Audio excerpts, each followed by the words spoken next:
আসসালামু আলাইকুম। আজ শুনব মুসা এর জন্মঘু। আজ আমরা শুনব ইতিহাসের এক বিস্ময়কর ঘটনা, আল্লাহর প্রেরিত নবী মুসা আলাইহিসসালাম এর জন্মকাহিনী।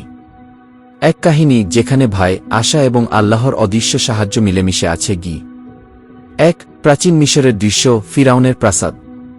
ফিরাউনের আমলে মিশরে ছিল ভয়াবহ সময়। স্বপ্নে দেখেছিল বনি ইসরায়েলের এক ছেলে বড় হয়ে তার সিংহাসন কেড়ে নেবে। ভয়ে সে আদেশ দিল, বনি ইসরায়েলের ঘরে জন্ম নেওয়া প্রতিটি ছেলে শিশুকে হত্যা করো। 2 মুসার মা শিশু কোলে, চিন্তিত মুখ। এই ভয়ঙ্কর সময়েই জন্ম নিলেন আল্লাহর প্রিয় বান্দা মুসা আলাইহিসসালাম।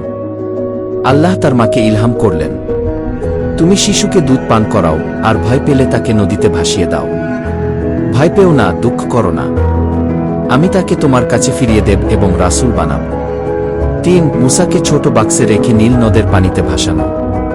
মা চোখে অশ্রু নিয়ে আল্লাহর উপর ভরসা করলেন। ছোট বাক্সে শিশুকে রেখে নীল নদের পানিতে ভাসিয়ে দিলেন। 4 বাক্স ভেসে এসে ফিরাউনের প্রাসাদের পাশে থামা। আল্লাহর কুদরতে সেই বাক্স ভেসে এল ফিরাউনের প্রাসাদের সামনে।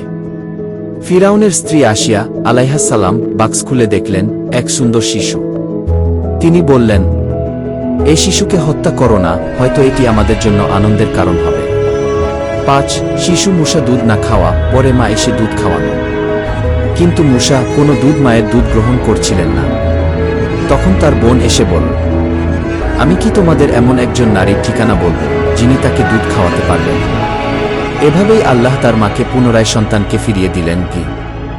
এই কাহিনী আমাদের শেখায়, আল্লাহর উপর ভরসা রাখলে তিনি অসম্ভবকে সম্ভব করে দেন। বিপদের মধ্যেও আল্লাহ তার প্রিয় বান্দাদের রক্ষা করেন।